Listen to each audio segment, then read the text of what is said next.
are here with Melissa Gorga celebrating all things sprinkle. You know, I'm so excited about this cake. It looks so good. So exciting. You know, you've been keeping so busy since we last saw you on TV. Can you talk a bit about the cake and why you decided to expand your sprinkle empire?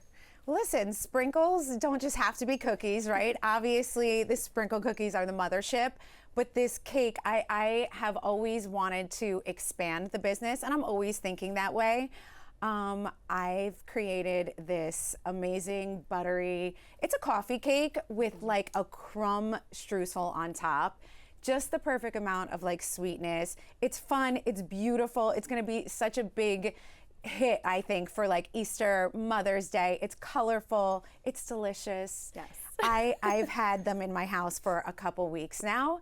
And when I tell you, we just slice away every morning, at night before we go to bed, like with our coffee, with our tea. It's really, truly the most perfect coffee cake. And it's really moist and delicious. And you know, like us Italians, we have to keep reinventing. So it has like a little Italian twist to it. You'll taste like the vanilla in there as well.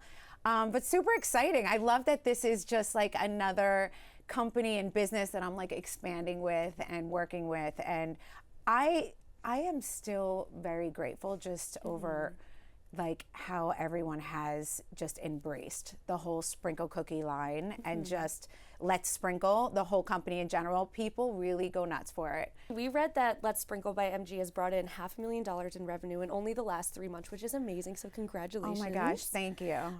You know, when you had this moment in the show all those years ago over sprinkle cookies, did you ever think it would turn into such a lucrative business opportunity for you? Came to my house Christmas Day.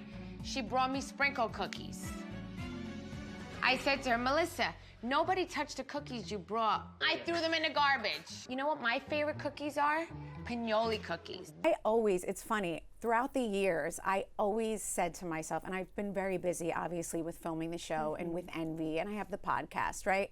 And 3 kids, and Joe. How do you do it all? And Joe. So like, I've always had in the back of my mind, like, I need to come out with my own sprinkle cookie. I never wanted it to be where I was kind of doing like a collab with another brand. I wanted it to be my own, that, you know, I curated, that it was to my liking. So I waited, and believe it or not, even though I waited quite a while, it ended up being the perfect timing. It just blew up and it went viral, obviously, on TikTok. And it's just, people love it and it's fun, and they love to make fun TikToks and tasting videos, and now I'm sure they'll do the same thing with the cake. And on Real Housewives, we saw you kind of teaching Antonia the ins and outs of owning and starting a small business. Does she, you know, show any interest in maybe following in your footsteps?